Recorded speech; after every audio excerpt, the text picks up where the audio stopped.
Anyways, like Tim said, last week we started this little mini series called Be Great, and we talked about one way to be great, and that's by following the great commandment, right? When we do great things, it makes us great, not for our own good, not for us to look good, feel good, be the coolest, but to listen to God and do what He says is great. All right. So, knowing that, we're going to keep talking about that. Tim kind of spoiled it, with his very spiritual moment up here. So I'm going to tell you guys a story, okay? I was on a plane ride to Colorado, Durango, Colorado. Anybody been to Durango? Yeah, I hadn't either. So I was on this plane ride to Durango, Colorado, and from there I was going to I was going to Denver, and then from Denver I was going to Durango. And the second plane ride was terrifying, I'm going to be honest. It was the smallest, scariest plane ever. But the plane ride from Cincinnati to Denver was on this very big, somewhat nice plane. It wasn't really that nice. And I had never been on a plane before in my life. I had never really traveled, and I was terrified, okay?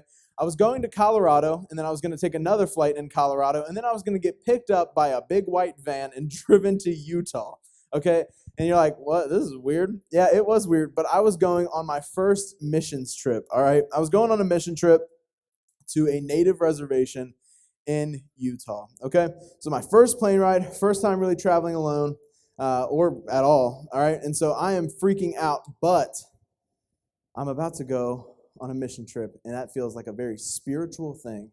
So I am equipped. I have this backpack. It's like a hiking backpack because I knew we were going to do some hiking in Utah.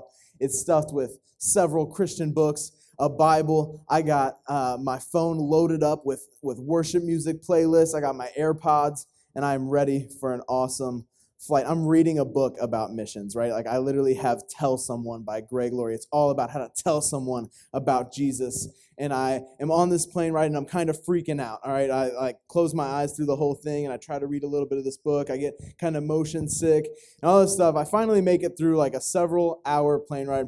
I have a space in between me, and then there's just this mysterious woman, okay? I have no clue who she is because like it would be really weird if I did. And so this woman is sitting next to me. She pretty much says nothing to me. At one point, she looks over as we're taking off, and like, has anybody been on a plane? How many of you guys have been on a plane before? Like taking off and landing is kind of the worst part because it feels like everything's going to fall apart. Oh, I love when it feels like the big metal tube I'm in is going to rip into pieces. Okay.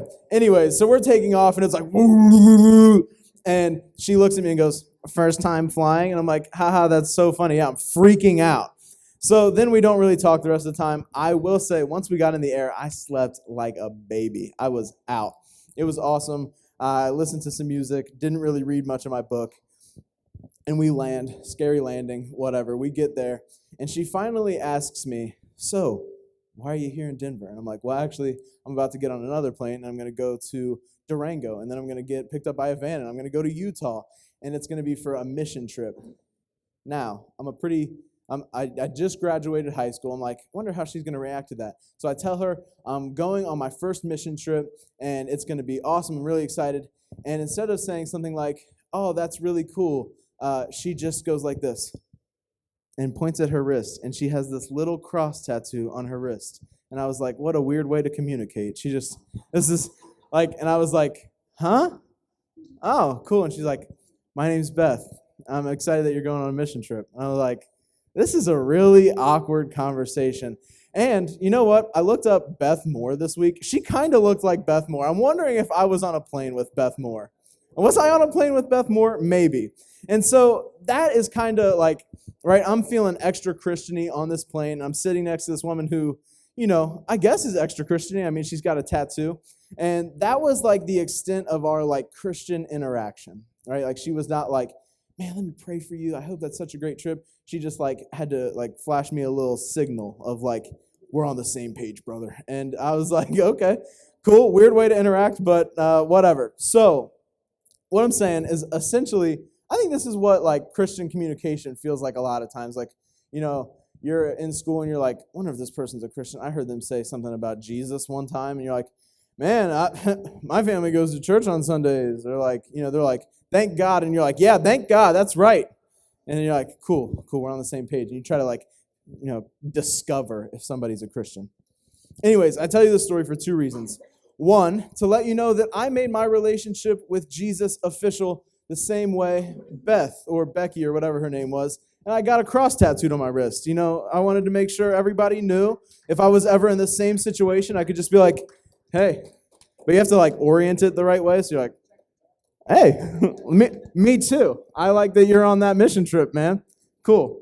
Yeah, I did what Beth did. She inspired me. Got a cross tattooed on my wrist. But I also tell you this because tonight we're going to talk about what it looks like to bring people to know Jesus. What it looks like to share your faith with others, to talk to other people about Jesus. You see, I didn't end up on a plane to Colorado because I thought that was just going to be really cool. As a matter of fact, I was really scared.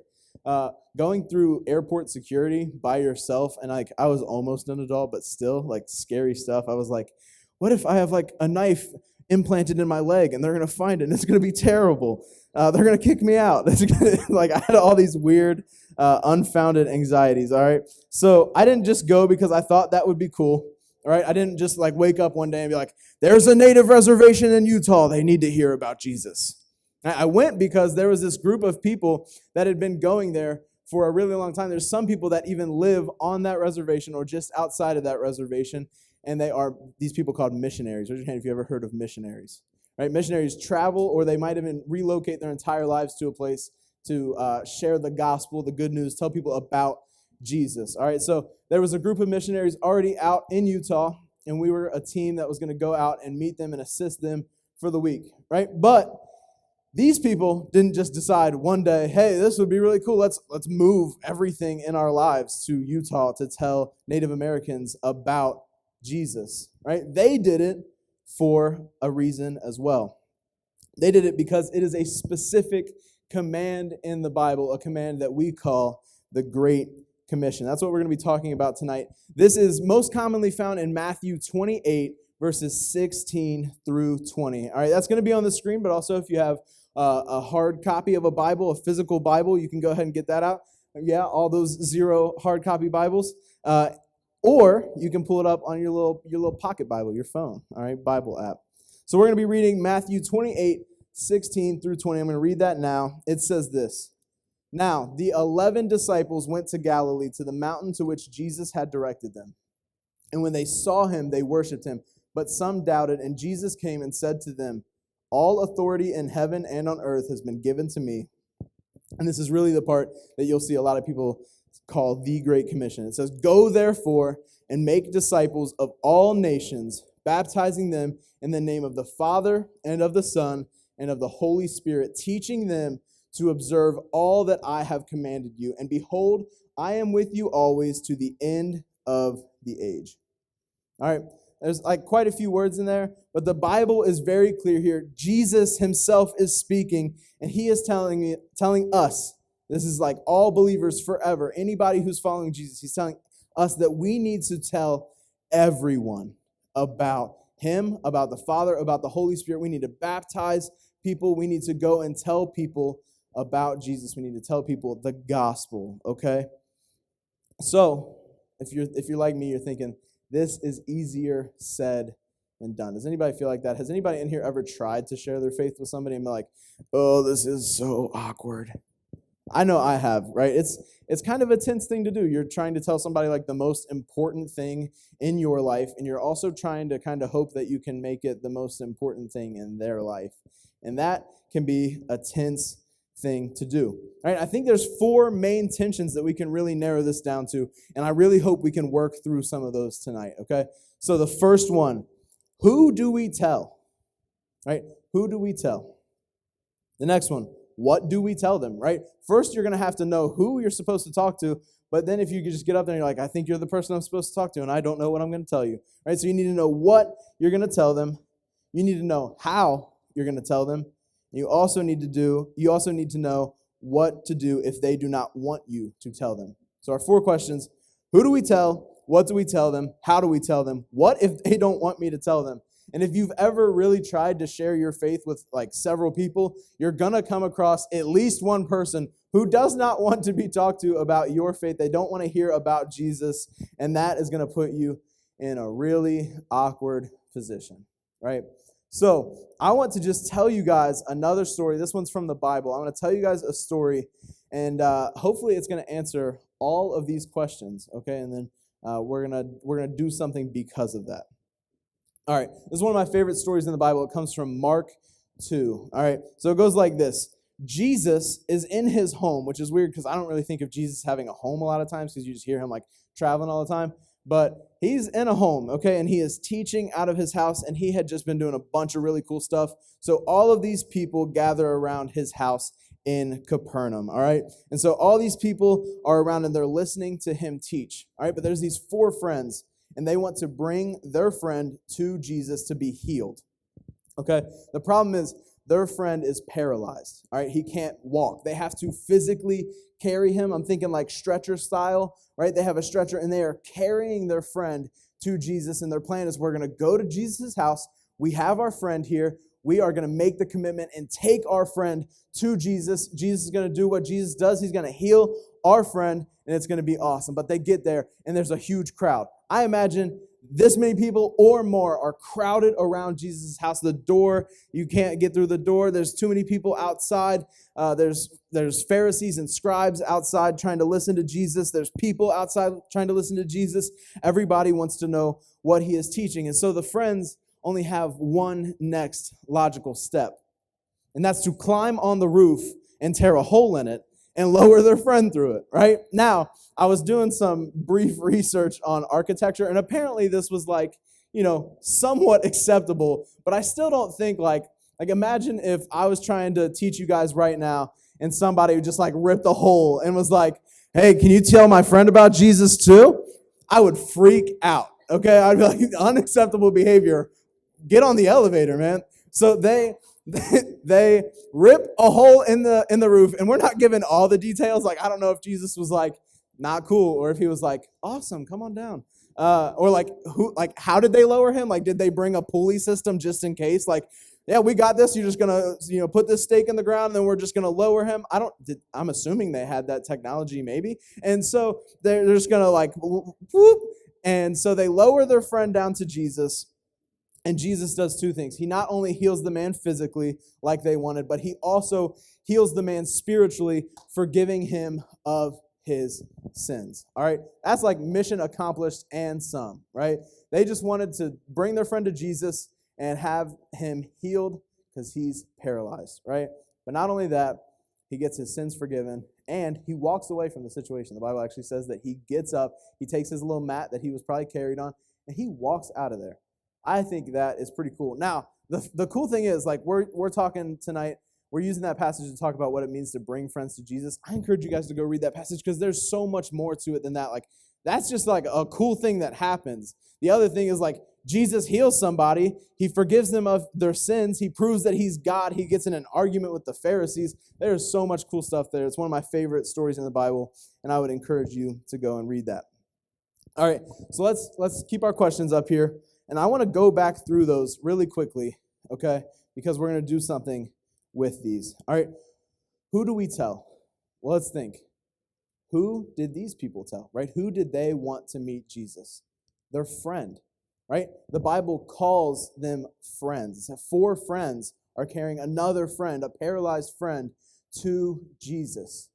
Right? I had a really cool opportunity to get on a plane and go to Utah. I've gotten to go to Louisiana. I almost got to Haiti, and then there was a pandemic, right? So there's all this, like, we get to do all these far away mission trips, and those are awesome. If you have an opportunity, do it. There's also people that move to, like, the Philippines and are missionaries for their whole lives, okay? Those are really cool, and do not hear me saying that is not a goal or a priority. But if we're being honest, you guys have to go to school. And you probably can't just move to the Philippines or like hop on a plane tomorrow and be like, going to a native reservation, Mom, see you later, do my homework for me. It's not going to work out. So who do we tell? I think we follow what the Bible says, and we start with our friends, okay? We start with our friends. So listen to me when I say this. Before we go across the world, we need to be willing to go across the hall, at home, or at school. All right, you might not have an opportunity yet to go across the world, but don't think that means you don't have an opportunity right where you are. Most likely there's people either in your home And I know for a fact there are people at your school who do not know about Jesus. I actually called most of your schools this week, right? Not to be like, hey, how's Wyatt's behavior been? I called these schools to just see how many people are in your school. So raise your hand if you go to Twin Hoffel. 90% of our youth group, cool. Raise your hand if you go to Summit View. Where are you guy at? Cool. So we got Summit View, buddy. I got you represented. I was the last breed of Summit View Jaguars. Yeah. I mean, they stopped after that. Now it's Summit View Academy, whole different thing. So yeah, he's a Royal now. Unfortunately, go Jags. Cool. Raise your hand if you go to SK. Cool. Raise your hand if you go to CCA. Anybody in here? You don't go to CCA. You went to CCA. But thank you, Grace, representing. Cool. Crusaders. Woo. All right. So it's going to be a little bit of an interactive activity. What? No? Oh, Campbell County? I didn't call Campbell County. I'm really sorry. Sorry, guys. Yeah, I feel like I tried to think like what schools to call, and I decided I would stick in like a little bit of a 3-mile radius. All right. This is going to be interactive. How many students do you think are at Twin Hoffel Middle School? Yell it out. 1,001,600, 800. And no, I can't tell you. 187,000. That is. All right. I'm going to tell you so you don't have to keep guessing. You ready for this? 833 students. So, that was a good guess. So, there's probably 50 of you from Twin Hoffel in this building right now. That means there's another 783 people in your school that aren't here. Let's be generous and say maybe another 200 do go to church somewhere else. All right, that would be being generous, I think. But let's say there are 500 people in Twin Hoffel Middle School who are not involved at church and maybe who don't know about Jesus. Okay, so it's really cool that we have 50 of you that are here that are learning about Jesus, but that means there's probably at least 500 of your classmates who do not really know about Jesus. Maybe they've heard the gospel before, maybe they've walked into a church on Easter or Christmas or something like that, but they do not know Jesus like hopefully you know Jesus. All right, Summit View Academy, 732 people just in 6th through 8th grade.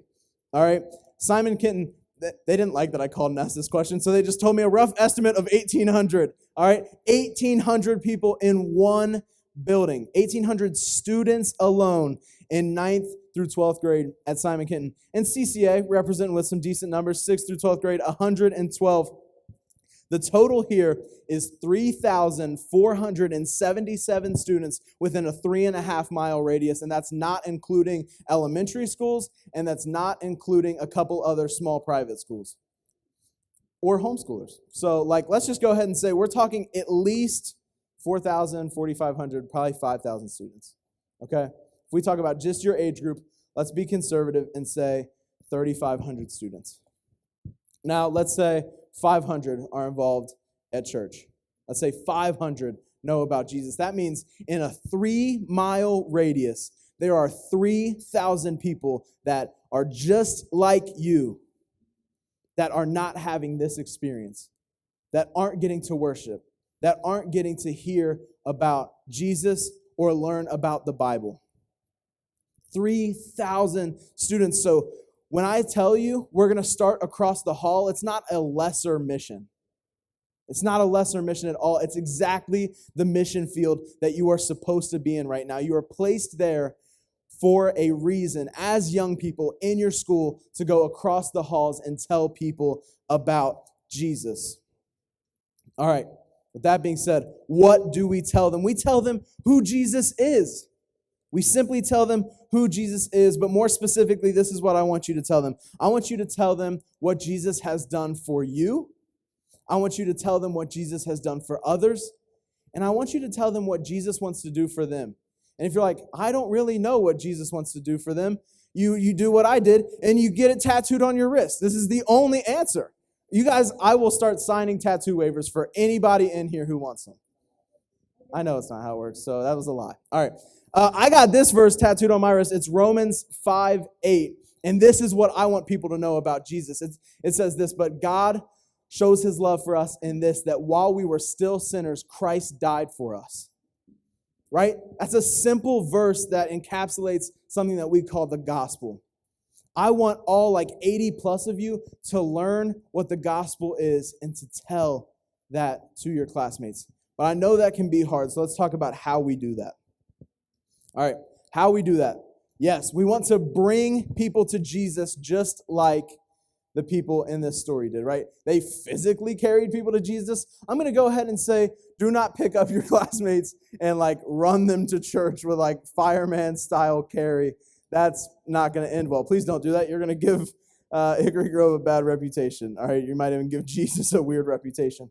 All right, here's what I want to say. Yes, we want to invite them to church, right? This is a place where you guys get to have a really cool environment where you get to learn about Jesus, right? But I also want you to invite them in to see your faith lived out. All right, I want you to let your friends close enough to see your mistakes, your failures, your flaws, and how Jesus is actively changing you and redeeming you. All right? The other thing is, I want you to show your friends that you genuinely care about them. Because what I don't want to happen is you're like, well, Jack says I got to tell people at school about Jesus. And I know this one dude, he acts like a fool. He's just super bad. He's always getting in trouble. That guy needs Jesus, right? That's not loving them, right? And last week, we literally talked about loving God with all your heart, soul, mind, and strength, and loving others like you love yourself. I want to leave you guys with this little quote on this topic. We say this a lot in youth ministry. They don't care how much we know until they know how much we care. All right, and what that means is I might have a lot of information up here, all right? And I might be able to talk about it, right? I talk about it right now. But here's the thing. None of you would care what I was saying if when I got done, I was just like, don't talk to me. Don't ask me your questions. I'm out of here, right? That's a jerky thing to do. So what I'm asking you guys to do is when you're in school and you're having interactions with your classmates, to be nice to them, to show them that you actually care about them, because one day they might care what you have to say because you showed that you cared about them. Does that make sense? Nod your head yes if it makes sense. Good stuff. All right, this is a fun one. What if they don't want me to tell them? What if they don't want me to tell them? Don't give up on them, right? Imagine this. So this is going to, I hope you don't think this is a reach, right? Realistically, you probably don't have several paralyzed friends that you need to literally bring to church, right? But I think we encounter a lot of people who are actually stuck in a different way. So when I say, what if they don't want you to talk to them about it? I'm talking about your friends that are spiritually stuck, that without a push of motivation, without somebody in their life that cares, without somebody in their life that knows Jesus, they're stuck and they're not getting any closer to Jesus.